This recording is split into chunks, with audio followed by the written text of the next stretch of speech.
సాదా బైనామాలకు మోక్షం క్రమబద్ధీకరణ నోటిఫికేషన్ జారీ చేసిన ప్రభుత్వం అంటూ చూస్తున్నాం. భూభారతి చట్టంలో ఇప్పటికే ప్రత్యేక సెక్షన్ ఏవైతే సాదా బైనామా భూములు ఏవైతే ఉన్నాయో వాటికి కంప్లీట్గా నోటిఫికేషన్ జారీ చేసినట్టుగా తెలుస్తోంది. సో సాదా బైనామాకు వాటిని రెగ్యులైజ్ చేయడానికి అంటే కొంచెం ట్యాక్స్లు ఎక్కువ కట్టాలి, దానికి సంబంధించి ఉంది. హైదరాబాద్లో చాలా చోట్ల కూడా ఈ సాదా బైనామా అనేది నోటరీల మీద ఉన్నాయి. వాటన్నింటిని కూడా మరి పరిగణలోకి తీసుకుంటారో లేదో చూడాల్సిన అవసరం అయితే ఉంది.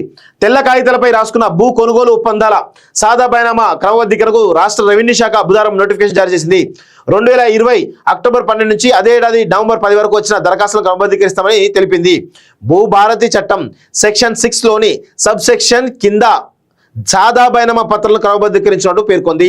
2024 జూన్ 2కి ముందు భూమి సాగులోనే ఉన్నట్టు సాదా బైనామా పత్రం కలిగిన పట్టాదారు పాస్ పుస్తకం ఆధారంగా దరఖాస్తు చేసుకున్నటువంటి చిన్న సన్నకారు రైతులు క్రమబద్ధీకరణకు అర్హులని వివరించింది.